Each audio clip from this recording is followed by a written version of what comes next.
Hello and welcome back everybody, this is LEEIF back at you with another Fortnite tutorial video. Now I know this might not necessarily be the Fortnite tutorial video that you might have been looking for. Some of you guys might be asking me, Allura, where is this amplifier C, or where is this Valley amplifier, South amplifier, whatever you want to call it, yeah, the Valley amplifier, South amplifier, you know. Where is this tutorial video? When is it coming?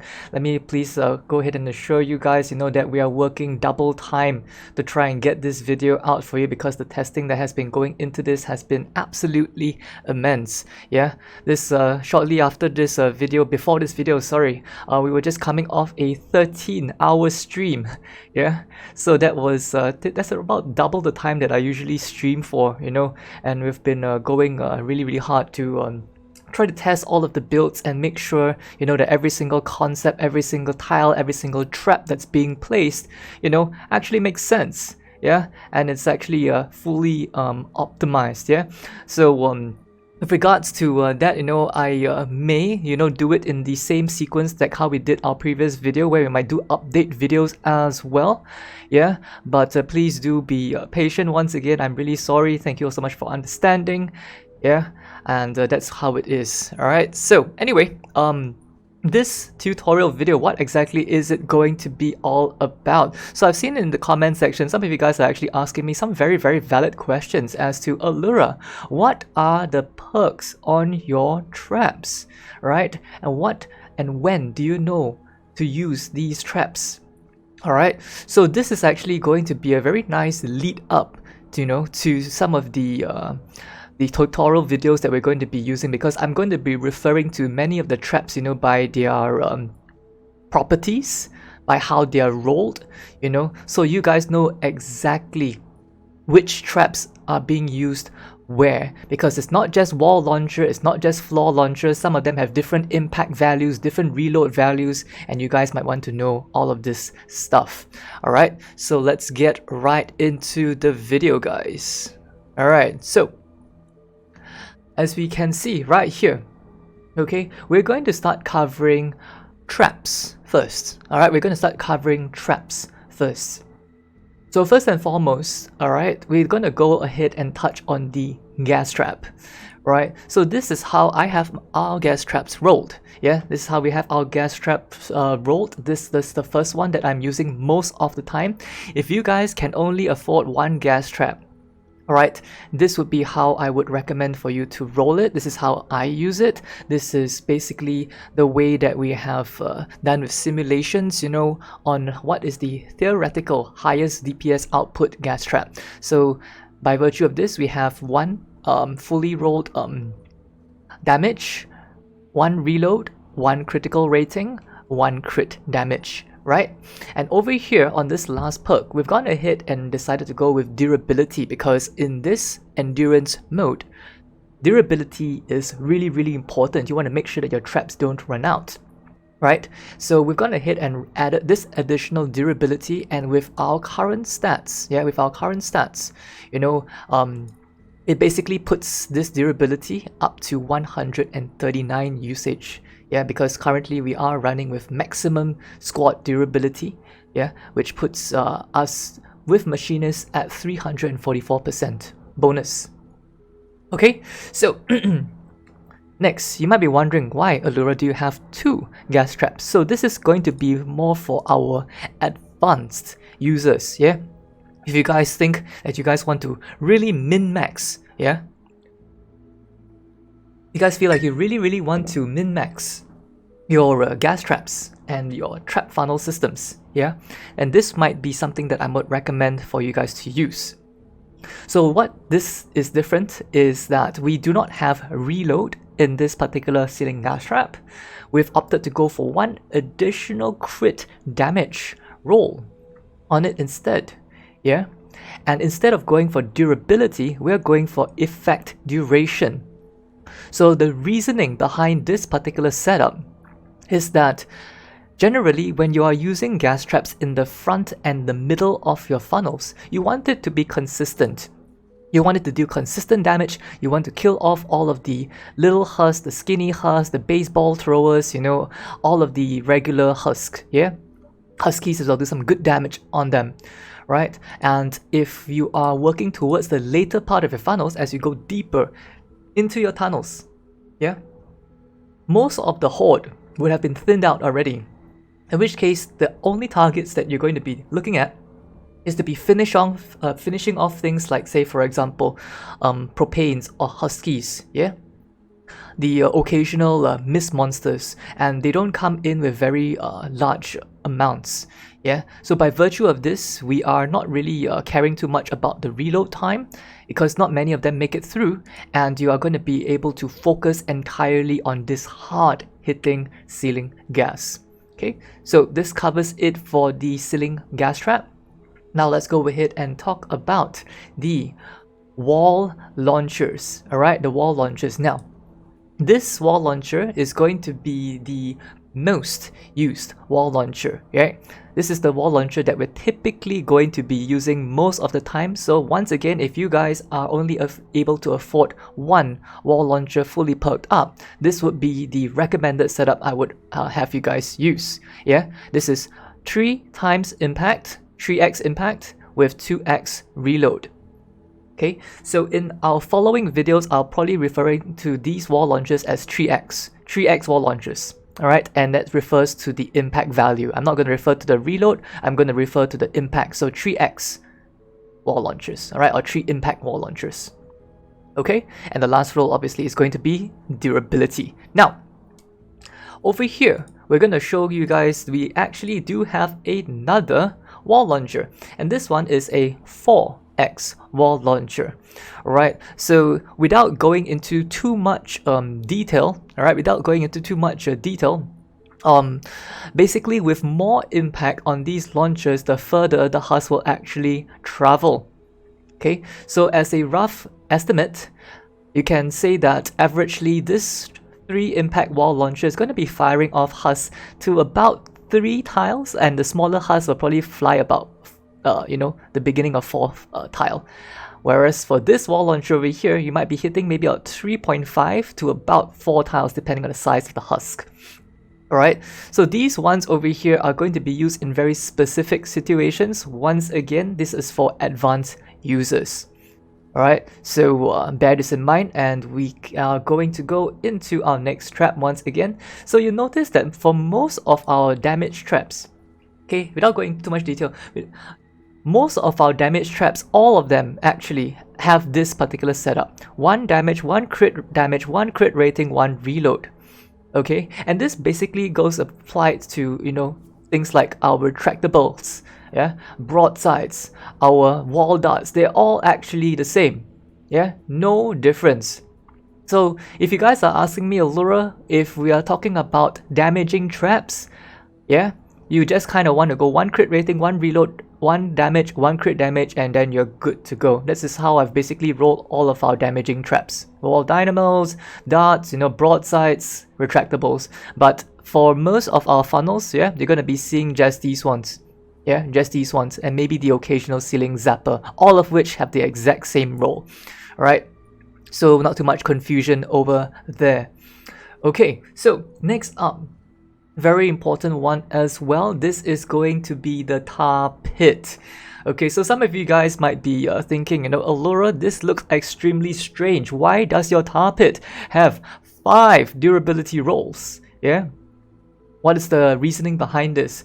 So, with the tar pit, we don't actually use the tar pit, or at least I don't use the tar pit to light it up for damage. Yeah. The only reason why I'm using the tar pit is for its very, very unique utility, which is that when enemies step onto the trap, any enemy stepping into this trap, they get stuck for 3 seconds.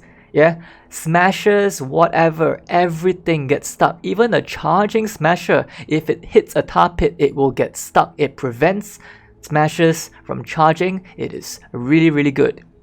Okay, however, I would say that for the tar pit, most of the time we're going to be using it towards the later and the middle to later parts of the funnels, yeah, mostly the later part of the funnels, because that's where most of the husks have been thinned out and the durability wouldn't be absolutely obliterated.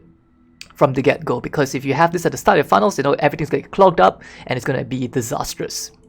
Okay, so tar pit, these are the roles. Durability, full on.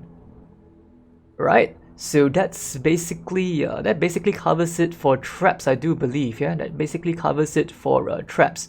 And I guess if you guys are curious also, I do use the cozy campfire as well. So this one I've gone ahead and chucked a bunch of durability and reload on this. Yeah, so yeah, nothing too special. I do have to refer to Sly Gumby as well, who was the one who was doing some research into these campfires and throwing in the durability to the reload and it going with some crazy ticks going off. That was very very nice stuff. So yeah, shout out to Sly Gumby for this campfire stuff.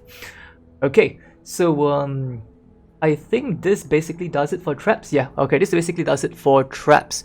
So as an additional little bonus tidbit information, yeah, let me go ahead and showcase to you guys as well, weapons wise.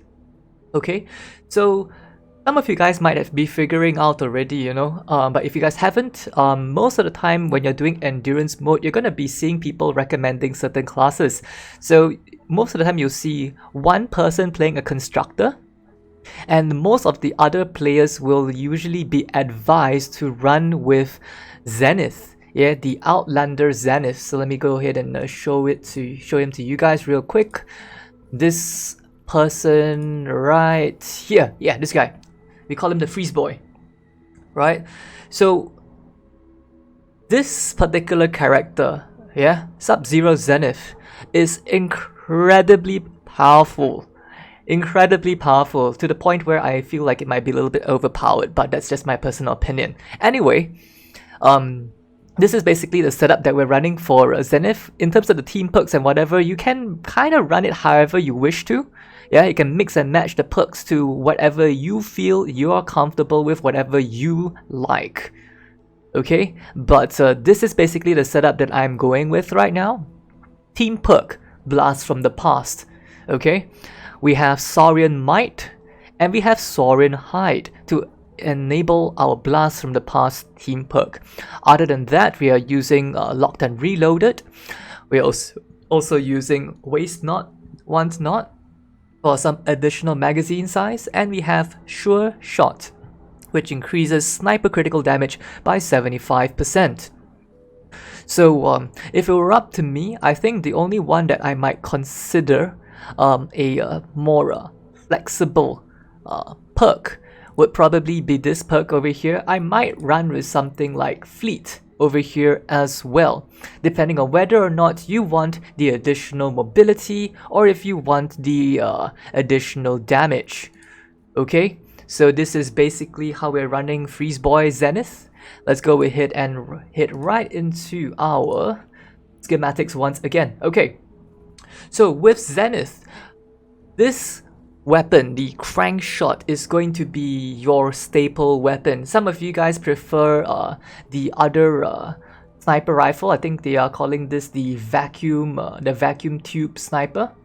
Yeah, I don't think I have it leveled up, but it's personally you know, your choice which one you want to use. I'm going with the crank shot. So with the crank shot, we are going with this particular setup.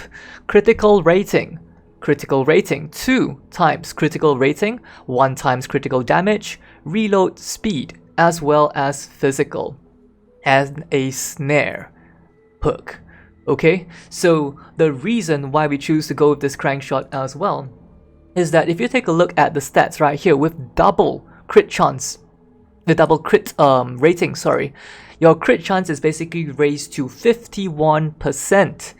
51%. If we look at the magazine size as well, we're sitting at 31, and in game we're probably going to be getting a bit of a boost. So this is a pretty large magazine size sniper rifle. It has a extremely high rate of fire of 6 bullets per second, which basically enables you to use Freeze Boy Zenith to constantly apply freeze every time he crits, very consistently across multiple targets. So if you're seeing smashers, you can go ahead and use the crank shot, pump out those bullets, freeze it up, easy peasy.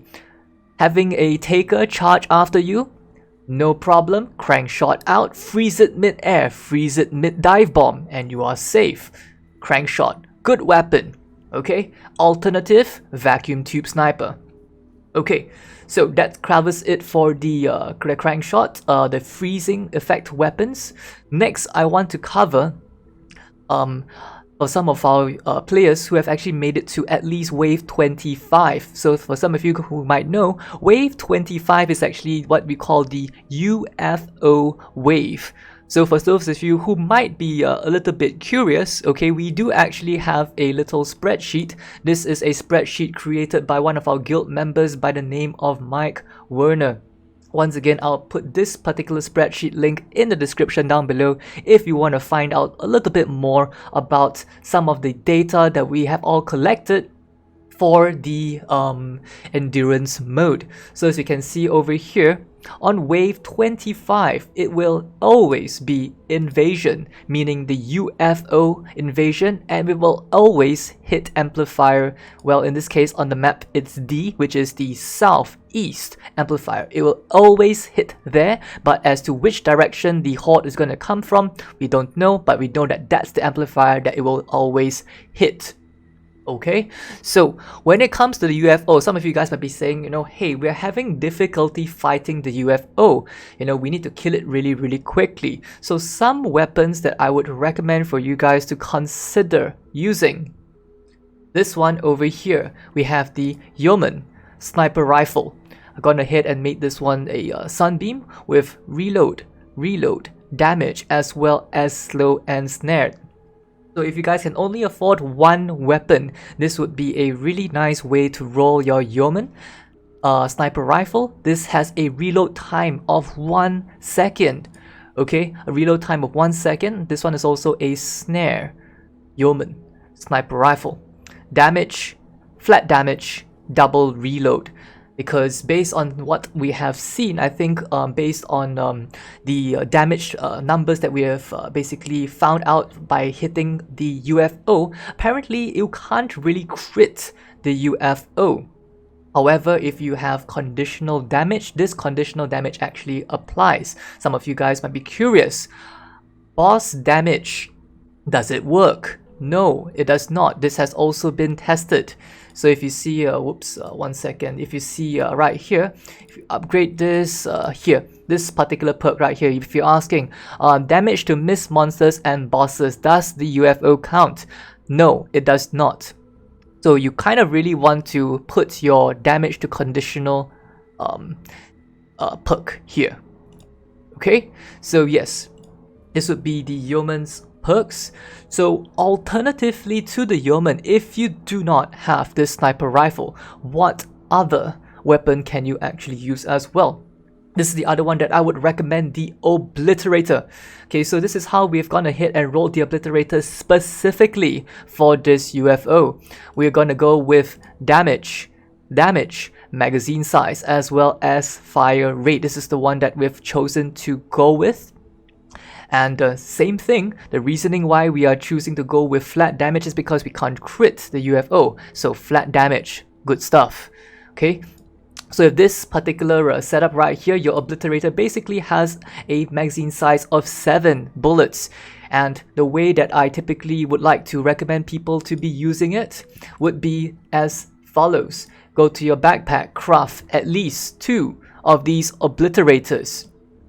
Place it 1. Place it 2, have them both in your inventory, and then hot swap them. For those of you who play Battle Royale, some of you guys might be familiar with the term of double pumping. This is exactly what you do. You basically hold on to one of your sniper rifles, aim it at the UFO, fire off. The moment you fire that shot, hot swap to your next Obliterator, fire off, hot swap back to your first Obliterator, fire off, rinse and repeat. Keep going until the UFO goes down. This has been optimized to the point where upon firing off these bullets, you will never run out of magazine before you take out the UFO. So just do that and you're good to go, right? But in terms of being highly optimized, the way that I like to do it right now is as follows.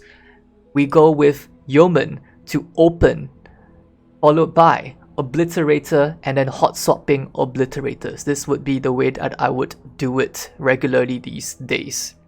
So yeah, that basically does it, I guess, for the weapons and the sniper rifles. Yeah, the sniper rifles for the Zenith. And yeah, let's see if there's any other weapons that we'd like to cover. Yes, one last weapon I think that we should touch on before we end and wrap up this video. That would be your explosive weapon. So as some of you guys might have realized already, when it comes to this particular mode, the explosive weapons are incredibly powerful. Why? You can basically remove permissions from your teammates and allow them to use explosive weapons. Shoot them into your tunnels without any care for the consequence, because propanes do not light up with their permissions removed. As such, explosive weapons really powerful. So one of the explosive weapons that I like to personally use is the Santa's Little Helper. As you can see, the Santa's Helper that we've gone ahead and rolled, we have decided to go with reload, crit rating, and critical damage. As to the reason why we choose to go with this particular setup, 51% crit chance with double crit rating. This basically allows us a 1 in 2 chance to crit with the Santa's Helper. Now you might be wondering, Allura, why is critical damage? Do we use these rocket launchers for damage? Not specifically. The main reason why we've gone ahead to try and pump up your critical chance as high as possible is because if you notice right here, we have an impact value on your weapon. This is the base impact value of your weapon if you fire and you do not crit. 25.8 or 25.9k impact. However, if you crit, I do not know the exact values, but this has been tested quite extensively across many people, and it has been found that when you crit with a weapon, your impact amount rises. The amount of impact damage you deal rises. And as such, this weapon with an already very high impact value, when it crits, the impact value goes really high and it is able to send smashes flying even faster. Yeah? So if you are able to, instead of having to deal with 3 shots fire and knock back a smasher, if you can do it in 2 shots, that is incredibly powerful. Yeah, really helps with your CC or crowd control potential. This is why I would recommend crit rating, reload, critical rating, and critical damage. So yeah, I guess this basically covers it for this video. Maybe a little bonus update for some of you guys as well, because yes, with the way that we like to do things here, this journey, or this this journey of progression on working these bases, yeah, it never really stops. Yeah, it never really stops. And I've also seen that some of you guys have also commented, that when you are building some of the funnels, you guys are having difficulty once again. So I'm going to go ahead and load into the Storm Shield really quickly and show it to you guys, what might be a great way for you to be able to deal with the moving lava rock. Yeah, it requires time, it requires patience, it can be quite annoying, but when it is done well, it really pays off. Yeah, it really pays off. So once again, this is, I guess, a little bonus update, yeah, to the home base amplifier since our last update video just a couple of days ago. Yeah, I've gone ahead and make a few little minor trap changes. The layout has remained exactly the same, but I've gone ahead and swapped around some of the traps that we've decided to put into the funnels. Yeah, so I'm just gonna go ahead and showcase that to you guys, and yeah, take away what you will from it. Yeah, take away what you will from it.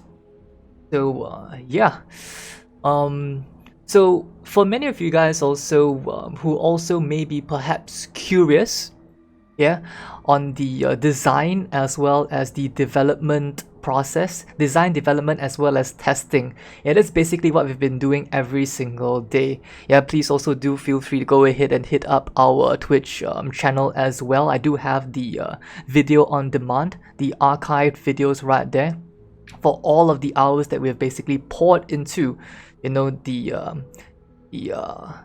development of these bases. Yeah.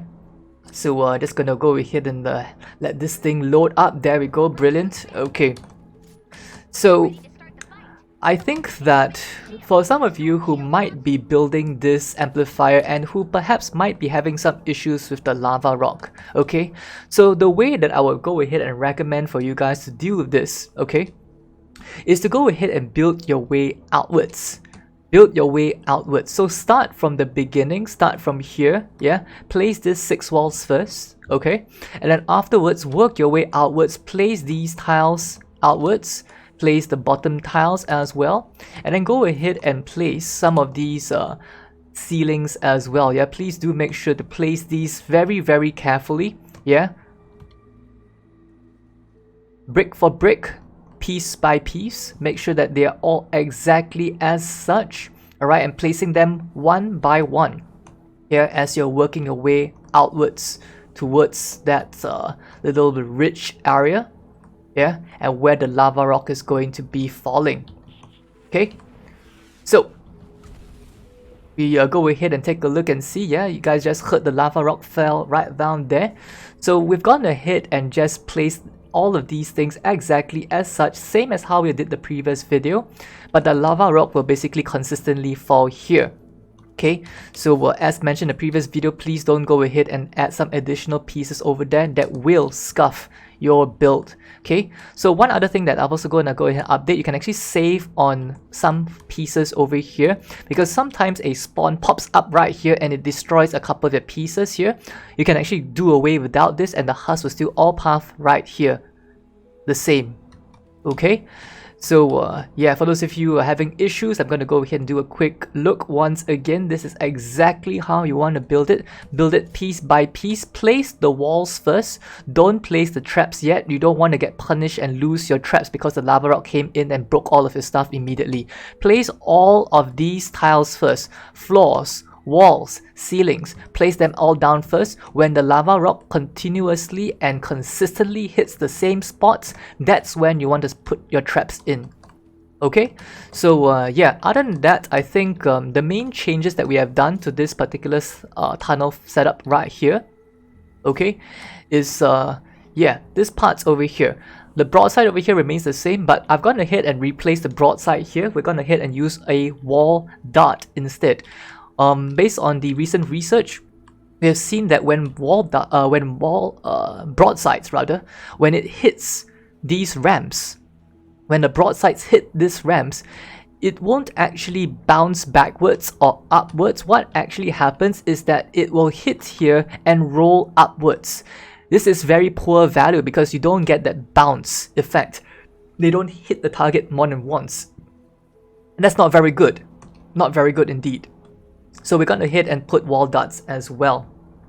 So as an additional precaution as well, what you might want to consider as well is that this broadside here, you could consider changing it to wall darts too. Yeah, if you're worried that the broadsides, when the balls come out, that they might stagger husks and basically scuff or screw up, I don't know what you would say, affect, yeah, the wall launchers from actually getting off their value. So this is just a personal choice. I like to go with the broadsides at the beginning of the funnels because this will really help to eliminate most of the little husks. And the smashers anyway have a high impact, so high impact guard, so these broadsides don't really do much to stagger them yet. But towards the later part of the funnels, we are going to go ahead and put dart traps instead so that we don't actually stagger them. We've gone ahead and changed the slow spikes over here to a tar pit. It basically allows every single thing that makes it past this point over here to get stuck here. And that allows this wall launcher to kick them inside here as well. Additional traps that you could consider using if you want more damage, if you do get hit on this wave. wave 29 or some of the much later waves, yeah, 20 plus, 15 maybe. You could consider adding some broadsides over here. You could also consider adding a retractable here as well, or a slowing floor spike. Kind of up to you what you want to do, okay? Same thing over here as well. You can throw down a retractable, you can throw down a slowing floor spike, but I've gone ahead and replaced this with a tar pit as well to consistently stick anything that gets up to this point. Same thing over here as well. And yeah, over here you can go ahead and rig up whatever traps you want if you'd like to. And over here, if you do get smashes on the later waves, you know, don't just sit there and do nothing. If there's a need to, you can go ahead and place your floor launchers here on the fly and deal with these smashes before they actually become an issue, yeah? Just place down a bunch of floor launchers here, have your snipers stand up here, and just freeze the smashes over there. Just freeze them all done. And you're pretty much good to go, yeah? So that's basically it, guys. I hope you guys enjoyed this little update video. I am intending on pushing out our South amplifier or Valley amplifier C. I'll give you guys a quick little sneak peek preview, okay? It's coming. It really is, okay? But there's some very complex what do you call that, systems, you know, that I do need to test it, and I don't want to show it to you guys, you know, until I'm 100% certain that it works well, okay? I might do a two-part video, one part for our, you know, novice users, our novice players, and one other part for your perfectionists, you know, higher level players who want to take their next takes the games to the next level, yeah, and create some you know, really powerful funnels to the point where they can basically AFK. Alright, so with that being said, thank you so much for watching the video, guys. I hope you guys enjoyed, and I will see you guys next time. And until then, Allura out.